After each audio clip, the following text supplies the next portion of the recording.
어, 오늘 본문은 세례 요한이 예수님을 간단하게 소개하고 예수님의 사역에 대해서도 간단하게 소개하고, 그리고 그 이후에 이제 자기가 하나님께서 자기에게 맡겨준 사명을 감당하다가 헤롯 안티파스에 의해서 감옥에 갇혔다 하는 아주 간단한 내용이죠.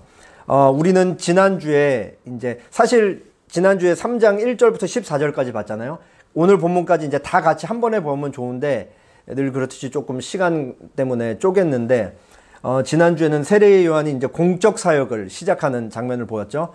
세례 요한의 사역은 넓게 한 문장으로 요약하면 예수님을 소개하는 사역이었고, 구체적으로 들어가면은 이제 지난주 공적 사역에서 우리가 보았듯이 두 가지 사역을 했어요. 하나는 설파 사역, 그리고 또 하나는 물로 세례를 주는 사역을 했죠. 그래서 유대 백성들에게 너희가 아브라함의 혈통적인 자손이기 때문에 당연히 구원받은 줄로 착각하지 말라라는 말과 더불어서 백성들에게 회개하라고 외치고 천국이 가까이 왔다라고 말하면서 회개에 합당한 열매, 즉 하나님을 진짜로 사랑하고 하나님께 돌이킨 사람의 삶에 부합하는 그와 같은 삶을 살라고 백성들에게 이제 강력하게 피력을 했죠. 그리고 그렇게 해서 세례 요한에게 나아온 사람들에게 물로 세례 요한이 세례를 줬다라는 것이 이제 세례 요한의 큰 두 가지 사역이었습니다. 세례 요한이 물로 세례를 준 것은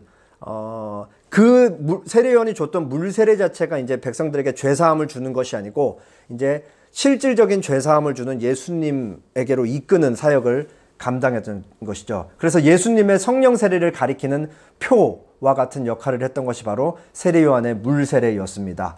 그렇게 세례 요한은 백성들을 예수님께로 인도하는, 백성들의 마음을 준비시키는 사역을 감당했었죠. 그리고 이제 오늘 본문을 보면 세례 요한이 사역을 할 때 이제 사람들이 생각을 하기 시작을 하죠. 저 사람이 메시아구나 라는 생각을 하기 시작했던 거예요. 그래서 세례 요한이 나는 아니다 라는 걸 얘기하기 위해서 이제 자기가 늘 백성들의 마음을 준비시켰던 이 예수님에 대해서 소개를 하고 예수님이 하실 사역에 대해서 소개를 하는 것이 이제 3장 16, 17절이죠. 그리고 3장 18절에는 세례 요한의 사역 일반, 세례 요한이 이제 복음, 오실 메시아에 대해서 이제 열심히 증거를 했다라는 것. 그리고 마지막에 그렇게 세례 요한이 하나님께서 주신 사명을 감당하다가 어떻게 됐냐? 헤롯 안티바에 의해서 감옥에 갇혔다라는 내용이 오늘 본문의 마지막입니다. 자, 그래서 본문을 이제 조금 구체적으로 보기에 앞서서 사도 바울의 고백, 디모데후서 4장 7, 8절에 나와 있는 요 고백, 요것이 이제 오늘 본문 세례 요한의 삶과 굉장히 세례 요한의 삶을 잘 요약하고 있다라고 생각해서 제가 처음에 가져왔습니다. 먼저 읽고 본문으로 넘어갈게요. 나는 선한 싸움을 싸우고 나의 달려갈 길을 마치고 믿음을 지켰으니 이제 후로는 나를 위하여 의의 면류관이 예비되었으므로 주 곧 의로우신 재판장이 그날에 내게 주실 것이며 내게만 아니라 주의 나타나심을 사모하는 모든 자에게도니라. 이 말씀이 오늘 세례 요한의 삶을 어떻게 잘 요약하는지 머리에 염두에 두시고 이제 본문을 보겠습니다. 조금 날씨가 어두워서 졸리신 것 같으니까 처음부터 같이 읽을게요. 3장 15절 백성들이 시작. 백성들이 바라고 기다림으로 모든 사람들이 요한을 꼭 그리스도인과 신중히 생각하니. 지난주에 말씀드렸듯이 세례 요한의 이 사역은 유대 사회에 엄청난 파장을 불러일으켰잖아요. 인기가 수직 상승했다라고 지난주에 말씀드렸어요. 이 이와 같은 세례 요한의 인기는 이제 사람들로 하여금 마음속에 이제 사실 실질적으로 대화도 했죠. 당연히 저 사람이 메시아 아닌가? 라는 생각을 불러일으켰어요. 그러면은 당시 살았던 유대 백성들이 생각했던, 기다렸던 메시아 사상 혹은 메시아 관이 있었을 거 아니에요. 그것을 먼저 제가 몇 가지를 조금 소개하도록 하겠습니다. 9가지. 그래서 당시 유대인들이 기다렸던 메시아는 어떤 모습이고 어떤 모습으로 올 것인가에 대해서 보면은 첫째로 이제 엘리야가 와가지고 엘리야와 같은 모습으로 와서 교리와 가르침으로 이스라엘을 정화시키고 마지막 때에 돌아올 것이다 라는 생각을 갖고 있었어요. 요 부분만 세례 요한이랑 조금 맞닿아 있어요. 두 번째, 메시아가 오기 전에 구체적인 징표들, 눈으로 확인할 수 있는 징표들이 나타날 것이다. 그래서 그 징표들을 통해 사람들이 메시아가 왔다라는 걸 알 수 있을 것이다. 세 번째, 메시아는 성전 꼭대기에 나타나서 구원을 선포할 것이다. 네 번째, 민족들의 왕들, 특히 유대인들이 굉장히 싫어했던 로마 제국과 전쟁을 벌여서 최종적인 군사적인 승진을 거두고 로마 제국으로부터 승리를 쟁취할 것이다. 이게 당시 기다렸던 유대 백성들이 기다렸던 메시아의 모습이죠. 다섯째, 미래의 이스라엘이 세상을 통치할 것이다. 여섯째, 마지막에는 이스라엘 땅을 온전히 소유하게 될 것이다. 일곱째, 메시아는 평화의 왕으로 예루살렘에서 다스릴 것이다. 여덟째, 이스라엘은 풍성한 복을 얻을 것이다. 아홉째, 인간과 동물 모두 그 땅에서 풍성한 생활을 누릴 것이다. 이게 이제 당시 유대인들이 기다렸던 메시아였어요. 근데 사실 제가 방금 말씀드렸듯이 첫 번째 빼고는 이렇게 세례 요한이랑 뭔가 이렇게 딱 이렇게 부합하는 이 목록이 사실 많이 없죠. 왜 그래요? 당시 기다렸던 사람들의, 당시 유대인들이 기다렸던 메시아는 왕과 같은 사람이었고, 왕으로 와서 이스라엘이라는 나라를 정치적으로 독립시켜줄 그런 메시아를 기다렸는데, 사실 세례 요한의 모습이 어땠어요? 왕과 같은 모습이 있었나요?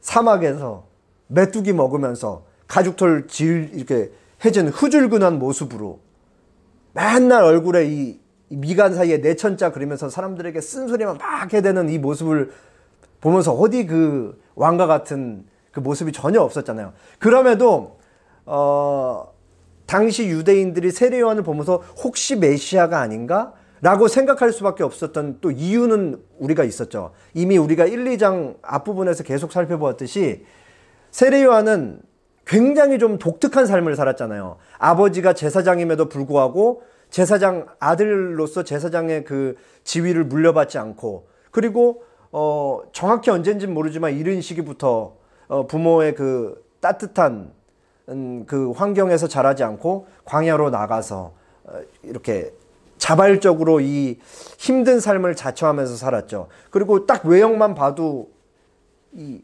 반나체로 그렇게 지내면서 이렇게 사람들이 딱 봤을 때 저 사람 뭔가 좀 이상하다라는 생각이 들 정도로, 그렇기 때문에 사실은 이 사람이 전하는 메시지와 교훈에 훨씬 힘이 실렸던 거죠. 백성들이 볼 때는 이 사람 다르다. 저 사람이 전하는 뭔가 하나님의 말씀은 굉장히 강력하다. 이게 실질적으로 다가왔기 때문에 수많은 사람들이 하나님께로 돌이키는 이 회개하는 일들이 일어나고 세례 요한에게 나와서 물세례를 받았던 것이죠. 그러니까 세례 요한이 일으켰던 이 이스라엘 사회에 일으켰던 영적 부흥 운동이 그만큼 강력했기 때문에 당시 사람들이 기다렸던 메시아 모습과 일치하지 않음에도 불구하고 이 사람을 메시아로 생각할 수밖에 없는 그런 자연적인 현상이 있었다라는 것이죠. 그래서 사람들은 세례 요한의 모습을 직접 눈으로 보고 가르침을 귀로 들으면서 마음속으로 이제 저 사람이 그 메시아가 아닌가라는 생각과 더불어서 사람들의 입에 계속 오르내리기 시작했던 거예요. 세례 요한의 공적 사역과 더불어 사람들의 많은 대화의 소재가 이제 세례 요한이었다라는 것이죠. 그만큼 세례 요한은 특별했던 존재였다. 그러니까 이와 같은 분위기를 세례 요한이 너무 잘 알고 있는 거예요. 근데 세례 요한의 제일 사명이 뭐예요? 세례 요한은 제가 수없이 반복했는데 그의 존재와 하는 일 자체는 오로지 한 사람을 가르치는 거예요. 예수님. 근데 예수님을 가르쳐야 되는 사람한테 스포트라이트가 오니까 세례 요한이 이 분위기를 감지하고 이제 사람들한테 얘기를 하는 거죠. 나는 너희가 생각하는 그 메시아가 아니다 라고 얘기를 하는 거예요. 16, 17절이에요 그게.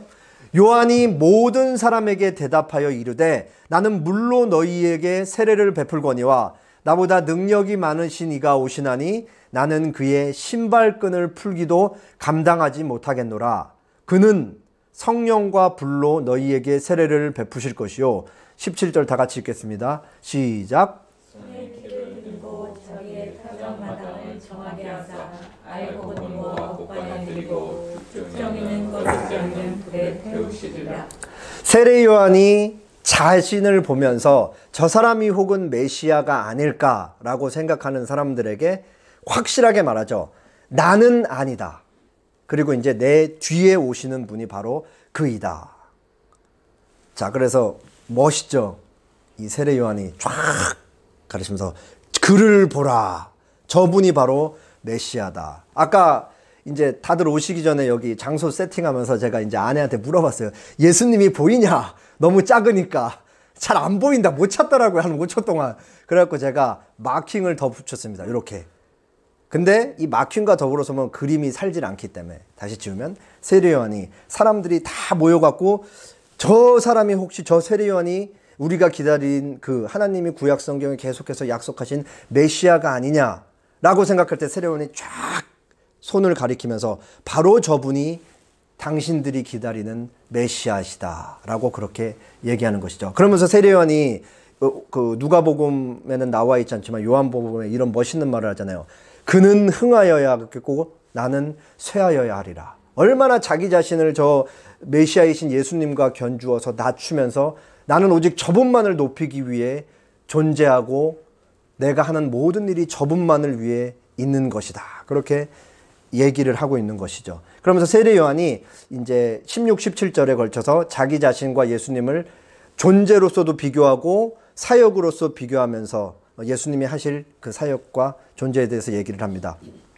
그래서 16절을 조금 이해하기 쉽게 제가 이 A 파트인 빨간색 줄과 B 파트인 그 파랑색 줄로 이렇게 조금 색깔을 나눠놨어요.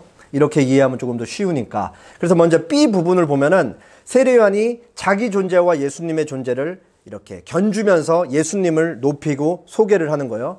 나보다 능력이 많으신 이가 오시나니 나는 그의 신발끈을 풀기도 감당하지 못하겠노라. 세례 요한을 메시아로 생각하는 사람들에게 이제 세례 요한이 한 말이죠. 이제 메시아, 진짜 메시아가 이제 내 뒤에 오시는데 그는 누구냐면 나보다 능력이 많으신이다. 그래서 우리가 잘 알듯이 이제 세례 요한은 예수님만 가리키는 사역을 했고 예수님은 세례 요한이 할 수 있는 거는 결국은 예수님이 당신들에게 줄 수 있는 것만이 참되고 실제이다라는 거예요.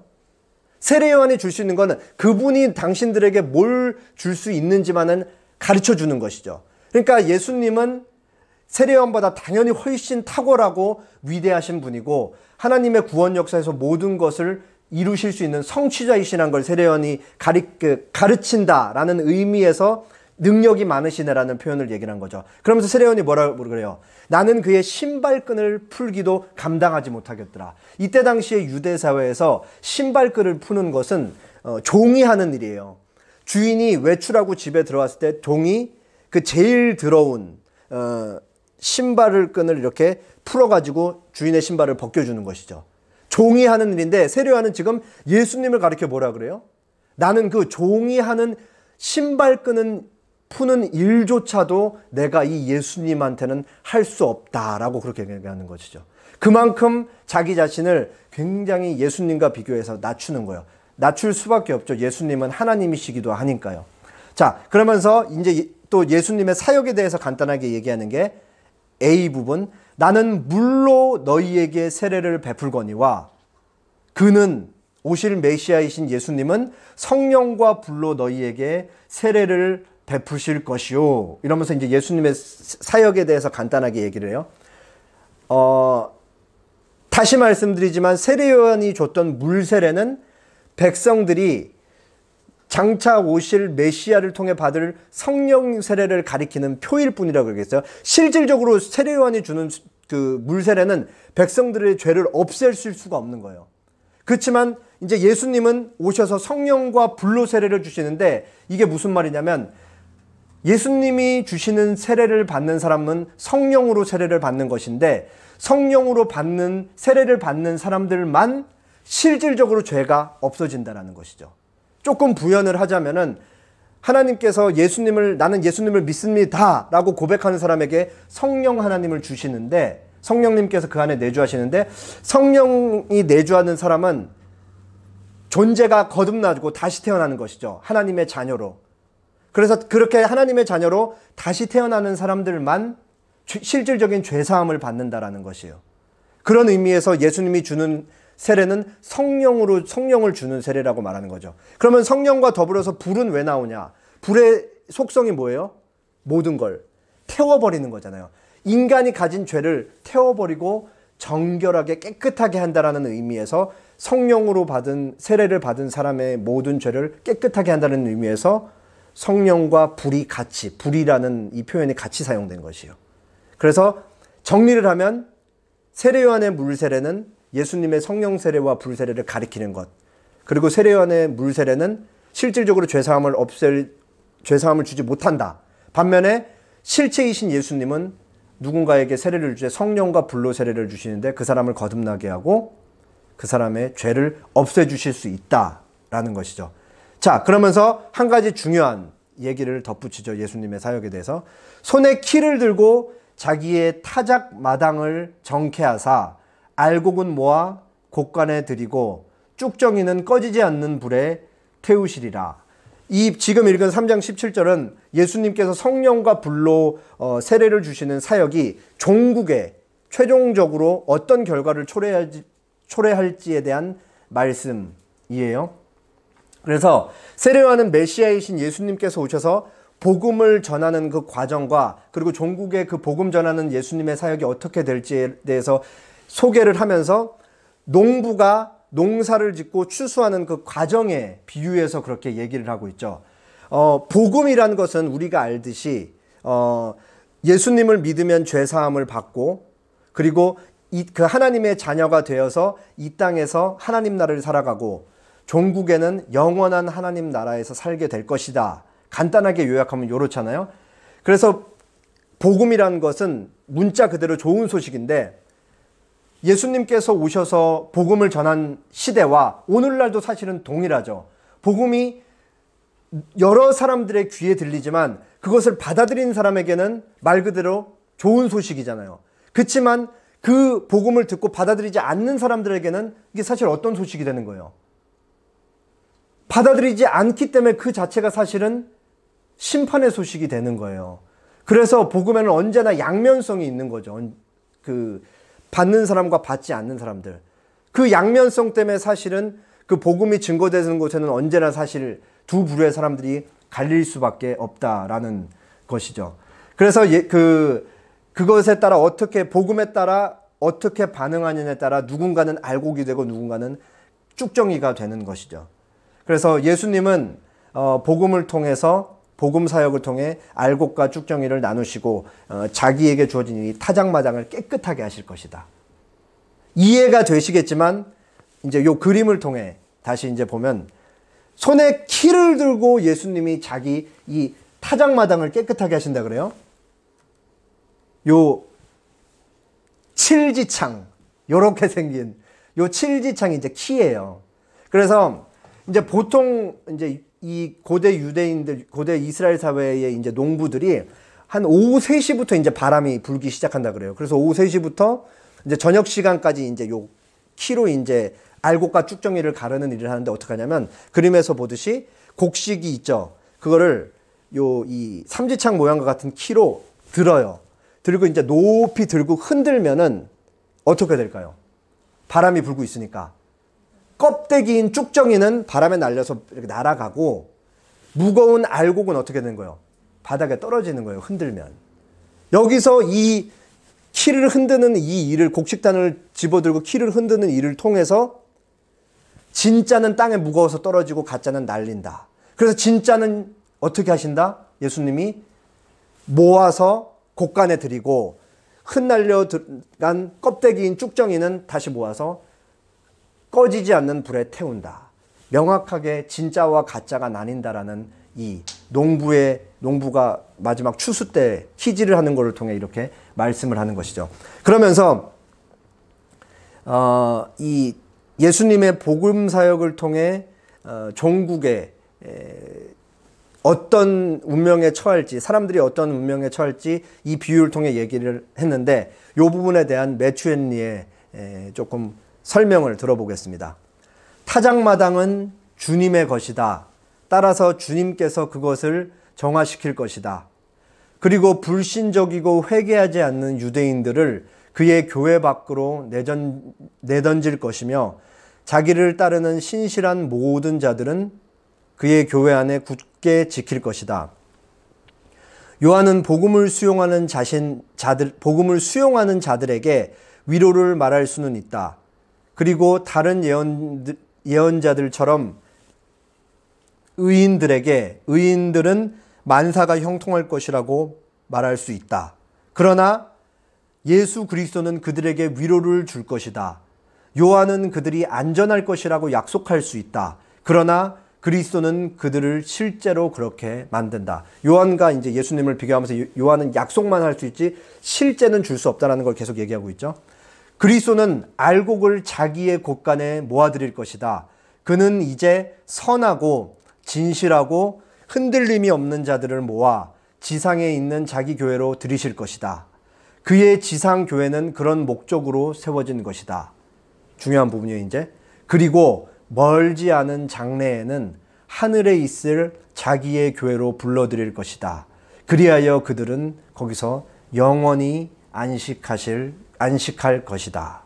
결국은 예수님께서 종국에 알곡과 쭉정이를 나눠서 알곡들에게는 영원한 안식을 허락하신다라는 그 매튜 헨리의 설명인 것이죠. 이와 같이 세례 요한은 자신이 미래에 처할 그 하나님께서 정하신 운명, 나는 영원한 안식을 취할 것이야 라는 그 미래를 바라보면서 하나님께서 맡기신 사명을 감당할 수 있었던 거예요. 언젠가 자기에게 있을 영원한 안식이라는 하나님의 약속의 말씀, 그 약속의 소망을 붙들고 하나님께서 자기에게 맡기신 그 일을 충실하게 감당했던 것이죠. 그렇기 때문에 세례 요한은 미래를 내다보면서 살았기 때문에 불의를 보면서 끝까지 맞서 싸운 거예요. 예수님을 소개하는 사역에만 끝나는 것이 아니고 자기에게 주어진 현실이라는 상황 속에서 끊임없이 불의와 맞서 싸웠던 것이죠. 저항했던 것이죠. 그리고 그 결과가 어땠냐? 결과는 참으로 처참했다. 그 결과에 대해서 보겠습니다. 18절에서 20절. 또 그 밖에 여러 가지로 권하여 백성에게 좋은 소식을 전하였으나 분봉왕 헤롯은 그의 동생의 아내 헤로디아의 일과 또 자기가 행한 모든 악한 일로 말미암아 요한에게 책망을 받고 20절 다 같이 시작. 그 위에 한 가지 악을 더하여 요한을 목에 가두니라. 네, 먼저 오해할 수 있는 사실 한 가지만 짧게 짚어드릴게요. 우리 다음 주에 이제 세례 요한이 예수님 세례 주시는 장면, 세례 주는 장면을 볼 건데, 세례 요한 감옥에 갇혔는데 어떻게 예수님 세례 줄 수 있냐? 이런 의문이 들 수 있어요. 다음 주에 아마 한 번 더 설명을 드릴 텐데, 어쨌든 누가복음에 기록된 모든 내용을 누가가 시간 순대로 쓴 건 아니다라는 것을 짧게 짚어드립니다. 어쨌든 세례 요한은 백성들에게 오실 메시아이신 예수님에 대해 이제 여러 가지 18절에 좋은 소식이라고 나와 있는 표현대로 예수님에 대해서 오실 메시아에 대해서 이제 계속 가르쳤던 것이죠. 그것이 이제 세례 요한의 사역 일반이었어요. 그래서 세례 요한은 자신에게 맡겨진 그 일을 충실하게 감당하는 중에 이제 헤롯 안디바의 이복 동생 헤롯 안티파스 같은 사람이에요. 어떻게 음역하느냐에 따라 다른데 헤롯 안티파스의 이복 동생인 이 빌립의 아내 헤로디아를 취한 그 일을 지적해서 이제 감옥에 갇히죠. 그리고 19절에 보듯이 또 이제 헤롯 안디바가 행한 모든 악한 일로 말미암아 이제 요한에게 책망을 받았다 할 때 그 외에도 헤롯 안디바가 죄를 굉장히 많이 지었는데 이제 세례 요한이 이제 계속해서 지적을 했던 것이죠. 그리고 마지막에 이제 세례 요한은 한 가지 그 헤롯 안티파스의 마지막 한 가지 악이 뭐냐? 세례 요한을 감옥에 가둔 것이다. 여기서 이 헤롯 안티바가 세례 요한을 감옥에 가둔 결정적인 사건을 조금 설명을 해드릴게요. 이 중요한 사람은 이제 바로 요 헤롯 안티파스였어요. 이 사람이 어디를 다스렸냐? 지난주에 설명했죠. 갈릴리와 베레아, 그리고 그 위에 있는 그 황토색 땅 이두레아와 드라고닛은 헤롯 빌립 2세, 이 사람이 오늘 지금 세례요한 감옥에 보낸 헤롯 안티파스고, 헤롯 빌립 2세는 그 황토색 지역인 이두레아와 드라고닛 지역, 그리고 헤롯 안티파스가 아내를 빼앗은 또 다른 이복 동생은 누구냐? 헤롯 빌립 1세. 이 왜 자꾸 얘기 드리냐면 헤롯 빌립이 2명이에요. 1세와 2세. 근데 헷갈리지 말라고요. 그래서 이 헤롯 빌립 1세의 부인이 누구냐? 바로 이 헤로디아라는 여자였어요. 근데 어느 날 이 헤롯 안티파스가, 오늘 본문의 주인공이기도 하죠. 헤롯 안티파스가 이 자기와 배다른 동생, 어머니가 다 다르죠. 헤롯 빌립 1세, 헤롯 안티파스, 헤롯 빌립 2세 다 엄마가 달라요. 헤롯 대왕인 아버지가 여러 명의 여자와 결혼해서 낳은 자식들인데, 헤롯 안티파스가 빌립 1세를 만나러 갔을 때 헤로디아가 같이 있었는데, 이 안티파스가 이제 반한 거예요, 헤로디아한테. 근데 보듯이 헤로디아도 남편이 있었죠. 헤롯 안티파스의 이복 동생인, 이복 형제인 그 헤롯 빌립 1세가 있었고, 이때 헤롯 안티파스도 자기 부인이 있었어요. 근데 반하니까 그 헤롯 안티파스가 헤로디아를 꼬드긴 거예요. 네가 너무 마음에 든다. 우리 각자 배우자와 이혼하고 결혼하자라고 이렇게 살살 꼬드긴 거죠. 근데 사실 말이 꼬드긴 거지만, 이 헤로디아의 남편인 헤롯 빌립 1세는 아버지로부터 땅을 물려받지 못했기 때문에 분봉왕이 아니고 평민이었어요. 그러니까 아마도 이 헤로디아는 야심이나 야망이 있었던 여자인 것 같아요. 왜냐하면 헤롯 안티파스는 굉장히 넓은 두 지역이나 다스리고 있는 분봉왕이었잖아요. 그래서 어쨌든 헤롯 안티파스가 자기 부인과 이혼하고, 이 헤로디아도 헤롯 빌립 1세를 버리고, 그래서 헤롯 안티파스랑 이제 결혼을 하는 거예요. 이거를 바로 이제 세례요한이 강력하게 지적을 한 것이죠. 그거 죄다. 그거 하나님의 정의에 어긋나는 것이다. 그거 10계명 중에 7계명에 어긋나는 것이다. 라고 지적을 했던 거예요. 그러니까 이 세례요한이, 우리가 좀 묵상을 해보면 사실 이 세례요한이 얼마나 독설의 대가였겠어요.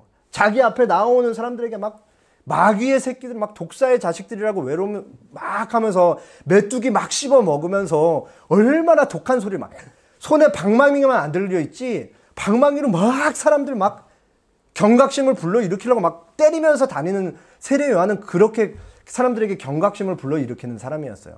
그 왕에다 대고 왕한테 막, 분봉왕한테 막 쓴소리를 막 해대니까 왕이 얼마나 듣기 싫었겠어요, 한편으로. 근데 성경은 이 헤롯 안티파스가 그 세례요한을 인정하는 부분이 있었던 거예요. 그래서 마가복음 6장 20절 이렇게 말해요. 헤롯 안티파스가 세례요한을 어떻게 생각했냐? 헤롯이 요한을 의롭고 거룩한 사람으로 알고 두려워하여 보호하며 또 그의 말을 들을 때 크게 번민하면서도 달갑게 들었다. 그러니까 저 사람한테는 진짜 뭔가 있는 것 같아라는 생각을 했던 거죠. 헤롯 안티파스도 속으로. 근데 세례요한의 그 죄를 지적하고 정의를 부르짖는 거는 끊이지 않았던 거예요. 근데 이거를 헤로디아가 너무 잘 알고 있는 거죠. 그 세례요한의 죄의 지적에는 헤롯 안티파스뿐만 아니라 거기에 동조하고 자기 남편을 버리고 빌립 1세를 버리고 안티파스에 갔던 자기를 향한 죄의 지적인 것도 이제 헤로디아가 너무 잘 알고 있는 거예요. 그러니까 얼마나 뒤에서 바가지를 긁었겠어요. 저 빨리 치워라, 세례요한.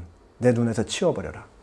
근데 헤롯 안디바는 또 이 세례요한을 인정하니까 거기서 계속 왔다 갔다 갈등하다가 그러면은 감옥에 가둬버려야지. 감옥에 가두죠. 그럼 세례요한 감옥에 갇히다가 나중에 그 헤로디아의 딸이 잔치 자리에서 헤롯 안티파스 술 취했을 때 춤추게 해갖고, 내가 나라의 반도 너에게 주겠다. 딸이 가서 엄마한테 물어보잖아요. 엄마, 제가 뭘 구할까요? 세례요한의 목을 구해라. 감옥에 갇혀있다가 참수형 당해서 죽는 거예요. 그래서 오늘 본문 마지막에는 누가가 명확하게 얘기하고 있어요. 헤롯 안디바가 세례요한을 감옥에 가둔 일을 뭐라고 얘기하냐? 그 위에 한 가지 악을 더했다. 명확한 악이라고 규정하고 있죠. 헤롯 안디바가 세례 요한을 감옥에 가둔 일은 악이었다라고 누가는 밝히고 있는 거예요. 오늘 본문 사건을 겉으로 드러난 사건만 보면은 1세기 당시에 유대 사회의 두 지역을 다스리고 있던 분봉하는 헤롯 안디바가 그때 당시에 살았던 하나님의 마지막 선지자 세례 요한을 감옥에 가둔 일이에요. 이게 겉으로 드러난 사건, 드러난 것만 놓고 보면. 근데 그 이면을 들여다보면은 사실은 하나님의 정의와 세상의 불의가 정면으로 충돌하는 사건을 다루고 있는 것이죠. 사실은. 거기서 하나님의 정의를 부르짖었던 세례 요한이 세상의 불의로 대변되는 헤롯 안디바에 어떻게 됐다? 감옥에 갇히고 결국은 참수형을 당하게 됐다. 세례 요한은 하나님께서 주신 사명을 충직하게 감당하며 자기에게 주어진 환경에서 하나님의 정의를 끊임없이 부르짖으면서 살았던 사람이죠. 세례 요한은 선지자로서 하나님의 말씀을 듣기만 한 것이 아니라 직접 전하기도 했고, 전하기만 한 것이 아니라 그대로 살았던 사람이에요. 수많은 백성들에게 회개에 합당한 열매를 맺으라고 외치기만 했을 뿐만 아니라 자기 자신이 하나님께 삶을 돌이킨 자로서, 하나님을 진짜로 사랑하는 자로서 그 회개에 합당한 삶을 자신의 삶의 열매로 많은 사람들에게 증거하면서 살았던 삶이 바로 세례 요한이라는 사람의 삶이었던 것이죠. 가브리엘 천사가 세례 요한의 아버지 사가랴에게 세례 요한의 출생에 대해서 예고를 하러 왔을 때 가브리엘 천사가 분명히 그랬잖아요. 이 태어날 아이는 하나님 앞에서 큰 자가 될 것이다. 그리고 예수님도 나중에 인정을 하시잖아요. 여자가 낳은 자 중에 세례 요한보다 큰 이가 없다. 그러나 사실은 우리가 조금만 세상적인 눈으로 세례 요한의 삶을 봤을 때는 세례 요한의 삶은 고난으로 전천된 삶이었잖아요. 자기에게 주어진, 태어날 때부터 주어진 명예와 그 좋은 가문으로서 온실 속의 화초처럼 자랄 수 있는 그 모든 것을 포기하고 그렇게 사막에서 나무 그늘이 없는 그런 곳에서 햇볕과 매일 대면하면서 그 수많은 사람들이 죽어나가는 그 죽음의 땅인 광야에서 그렇게 살았던 게 세례 요한의 삶이잖아요. 그는 평생을 하나님의 정의를 부르짖다가 그렇게 헤롯 안디바에 의해 감옥에 갇혀서 결국은 죽음을 맞이하죠. 세례 요한의 삶은 어떻게 보면은 참으로 비참한 삶이지만 하나님께서 보시기에는 의인의 삶이었다라고 인정을 하신 삶이 바로 또 세례 요한의 삶이었죠. 여기서 우리가 한 가지 간과하면 안 되는 사실이 뭐냐? 세례 요한은 자발적으로 이러한 삶을 살았다는 거예요. 내가 선택해서 이 고난에 동참하는 삶을 살았다는 것이죠. 우리의 삶도 정확히 마찬가지죠. 만약 우리가 하나님의 정의를 붙들고 세상에 저항하면서 산다면은 우리가 받게 될 고난은 필연적일 수밖에 없잖아요. 왜냐하면은 이 불의한 세상 속에서 하나님의 정의가 구현되기 위해선 끊임없이 싸울 수밖에 없기 때문에 그러는 거예요. 결국 그렇기 때문에 우리도 자발적으로 고난받는 삶으로 부름을 받고 초대를 받는다라는 것이에요. 그것이 곧 그리스도인의 삶인 것이죠. 우리가 주님을 쫓을 때, 우리가 정말 진심을 다해 온 마음으로 주님을 쫓을 때 우리가 당하게 될 그 고난이라는 것은 너무 당연한 것이죠. 이상한 것이 아니에요. 예수님께서 이미 이렇게 말씀을 하셨어요. 세상이 너희를 미워하거든 세상이 너희보다 먼저 나를 미워하였다는 것을 알아라. 예수님이 제자들 앉혀놓고 하시는 말씀이죠. 너희가 세상에 속하여 있다면 세상이 너희를 자기 것으로 여겨 사랑할 것이다.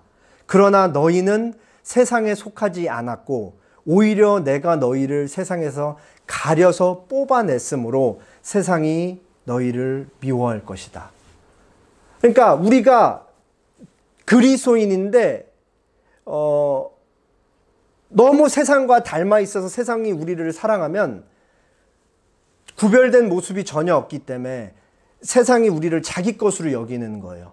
반면에 우리가 주님을 쫓고 주님의 뜻을 따르고 주님께서 하신 말씀과 행적을 우리 삶의 유일한 기준으로 삼으면서 살아간다면은 세상이 너희를 미워할 것이라는 것이죠. 왜냐? 예수님이 먼저 그렇게 사셨고 세상이 예수님을 미워했기 때문에 세상이 예수님을 미워하듯이 너희가 나를 쫓아 살면은 세상이 너희를 미워할 것은 너무 당연한 거라는 거예요. 이상한 것이 전혀 없다. 자연스러운 일이다. 그렇기 때문에 우리의 삶은 세상을 저항하는 것이 마땅한 일이고 또 세상을 저항하는 것이 우리의 사명인 것이죠.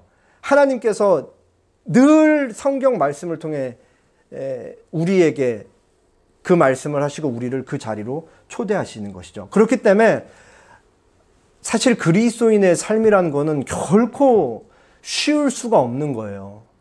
끊임없이 고민하고 끊임없이 갈등하고 그렇게 살지 못하기 때문에 아파하고 죄책감 느끼면서 또 그렇게 살 때는 또 세상으로부터 핍박과 박해를 받으면서 오늘날도 여전히 있죠. 순교 시대는 지나갔지만 우리가 이 불의한 사회 속에서 하나님의 정의를 부르짖고 그거를 구현하면서 살 때 우리에게 오는 불이익들이 얼마나 많겠어요, 사실은. 이번 주 설교 준비하면서 사실 제일 답답했던 게 뭐였냐면 사실은 어떤 그리스도인들은 삶 속에서 하나님의 정의가 무엇인지 생각하지 않고 하나님의 정의는 나와는 상관없는 것이라고 사는 사람들에게는 이런 설교 내용은 전혀 공감을 불러일으키지도 못하고 도대체 저 사람이 뭔 소리를 하느냐라는 생각이 들 수 있다라는 게 참 한켠으로는 답답했어요. 근데 우리가 하나님을 사랑하는 사람으로서 예수님의 제자로서 그렇게 살아간다라고 할 때 우리에게 뒤따르는 이 고난이라는 삶은 사실은 너무 당연한 것이고 우리가 자발적으로 그곳에 참여해야 된다는 것이 사실은 오늘 본문의 말씀인 것이죠. 그러나 우리는 이 생에서 우리가 사는 이 생에서의 삶은 끝이 아니죠. 이 생이 끝이 아닌 거잖아요. 우리가 밟고 있는 이 땅은 우리의 본향이 아니다. 우리의 본향은 따로 있다. 우리의 본향이 어디예요? 우리의 본향은 저기 하늘 위에 있다라는 것이에요. 그래서 바울은 빌립보서 3장 20절에서 이렇게 말하죠. 우리의 시민권은 하늘에 있는지라 거기로부터 구원하는 자 곧 예수 그리스도를 기다리노니. 여기서 우리의 시민권이 하늘에 있다 할 때 하늘에 있다라는 말은 여기 현재형으로 쓰였어요. 그러니까 우리가 이 땅에 발을 내딛고 하루하루 살아가면서 실질적으로 우리의 시민권은 여기에 있는 것이 아니고 어디에 있다라고 얘기를 해요? 하늘에 있다라는 것이죠. 굉장히 우리는 독특한 정체성을 가진 거예요. 그리스도인은. 이 땅에 몸을 가지고 살아가고 있지만 동시에 시민권은 하늘에 두고 있는 것이죠. 그렇게 이중적인 시민권을 우리가 갖고 있다라는 거야. 그러면서 우리가 그렇게 살아가면서 우리는 뭘 기다린다고요? 하늘에서부터 우리를 데려오실 예수님을 기다린다. 그날이 반드시 올 것이다. 그날이 반드시 있을 것이다. 예수님이 그날을 약속하셨다라는 그 소망을 붙잡고 하루하루를 살아간다라는 것이죠. 바로 그 베드로는 자기 서신서에서 이러한 삶을 나그네의 삶이라고 표현을 했죠. 이게 이와 같은 삶이 세례 요한의 삶과 정확히 맞닿아 있는 거예요. 세례 요한이 자신의 사명을 감당하는 삶의 여정, 의인의 삶으로서의 삶의 여정을 살아가는 가운데 시종일관 붙들고 있었던 것이 바로 미래에 대한 소망이죠. 언젠가는 내가 지금 열심히 소개하고 계시는 메시아께서 알곡과 쭉정이를 가르시고 자기의 타작마당을 정하게 하실 날이 반드시 올 것이다. 그 미래를 내다보면서 정의를 부르짖으며 세상의 불의와 싸울 수 있었던 거예요. 언젠가는 반드시 끝이 오고 그 끝에는 하나님의 정의가 이 땅에 완벽하게 완전히 실현될 것이라는 소망을 붙들면서 세례 요한이 하루하루를 살았던 것이죠. 그와 같은 소망을 가지고 하루를 하나님의 정의를 가지고 세상의 불의와 싸우면서 살았던 것이 세례 요한의 삶이었던 거예요. 6, 7년 정도 된 것 같아요. 저희 학교 교수님들이 신학 강좌를 매년 이제 하나씩 하시려고 이제 개최를 하셨는데 아마도 제 기억이 맞다면 첫 번째 강좌였던 것 같은데 첫 번째 강좌의 주제가 종말론이었어요. 거기서 저희 학교 이제 그 신약학, 지금은 은퇴하신 교수님인데 조병수 교수님이란 분이 종말론적 현재라는 표현을 쓰셨어요. 그러면서 이제 그 종말론적 현재라는 표현이 뭘 의미하는지 제가 이제 조병수 교수님의 글을 인용해 왔어요. 요렇게.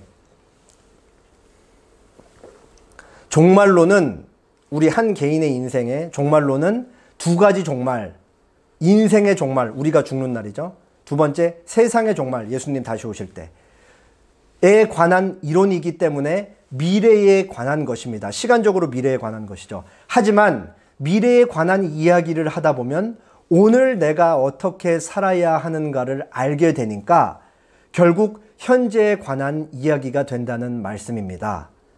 그래서 종말론은 현재 내가 어떻게 살아야 될 것인가를 말하기 때문에 신학적인 용어를 빌리면 종말론적 현재라고 합니다. 무슨 말인지 다 이해하셨죠? 그러니까 예수님께서 장차 우리를 데리고 오실 그날이 반드시 있을 것이다. 우리는 그날을 소망하고 생각하면서 이 땅에서 오늘 현재의 하루를 하나님의 정의를 가지고 그 정의를 가지고 세상의 불의와 싸우며 세상의 불의에 저항하면서 살아야 된다라는 것이죠. 미래에 대한 소망이 오늘 내 삶에 영향을 미쳐야 된다라는 것이에요.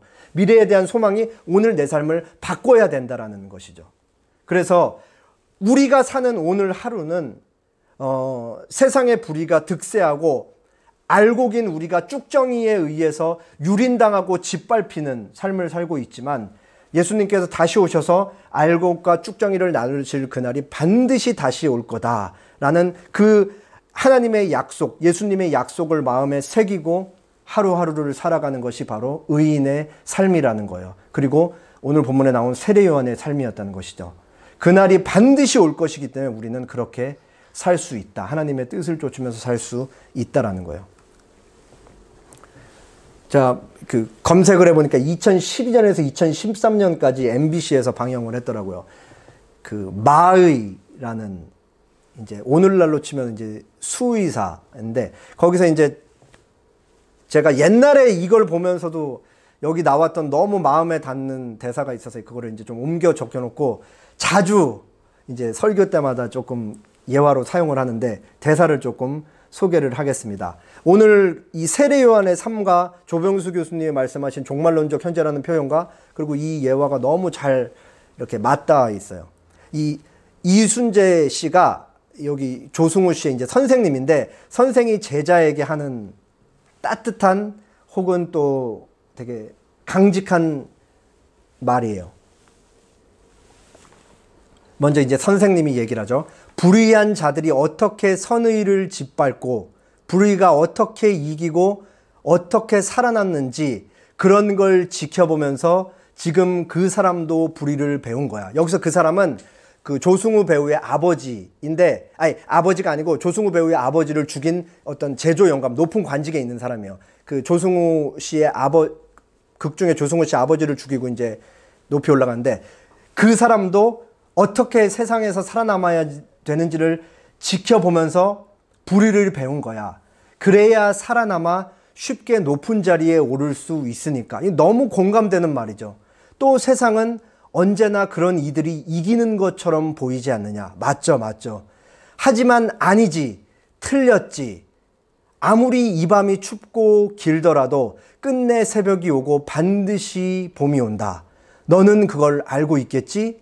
그러니까 조승우 씨가 예 대답을 해요. 그러니까 이제 다시 이제 선생님이 얘기를 하죠. 그래, 그 마음을 잃지 말거라. 그게 언제든 한치 앞을 내다볼 수 없는 절망이 찾아오더라도 그 불의가 널 꺾을 수 없다는 것을, 그리고 너도 내 아비처럼 단단한 사람이라는 것을 부디 잊지 말거라. 아무리 현실 세계에서 우리가 너무 공감하고 우리가 하루하루 살아가는 세계가 불의가 득세하는 세계이기 때문에 마치 하나님의 정의는 온데간데 없는 것처럼 보이잖아요. 냉소적으로 볼 때. 그치만 결국은 마침내 새벽이 오고 봄날이 올 것이다.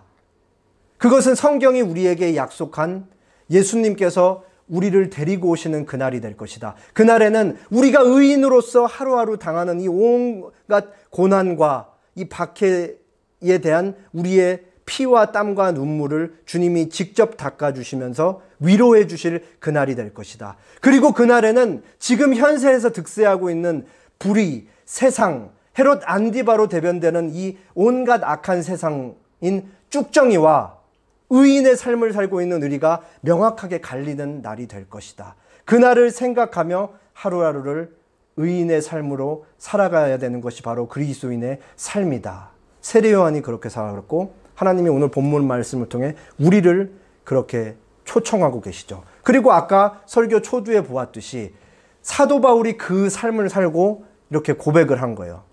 나는 선한 싸움을 싸우고 나의 달려갈 길을 마치고 믿음을 지켰으니 이제 후로는 나를 위하여 의의 면류관이 예비되었으므로 주 곧 의로우신 재판장이 그날에 내게 주실 것이며 내게만 아니라 주의 나타나심을 사모하는 모든 자에게도니라. 너무 부러워요. 이와 같은 고백을 할 수 있는 사도 바울이 너무 부럽고 저도 이렇게 고백을 할 수 있었으면 좋겠고 제 앞에 있는 여러분도 이런 고백을 할 수 있었으면 좋겠습니다. 선한 싸움을 싸우고 나의 달려갈 길을 다 마치고 믿음을 지켰기 때문에 이제는 예수님께서 오실 때 나에게 의의 면류관을 직접 씌워 주실 것이다. 기도하겠습니다. 주님,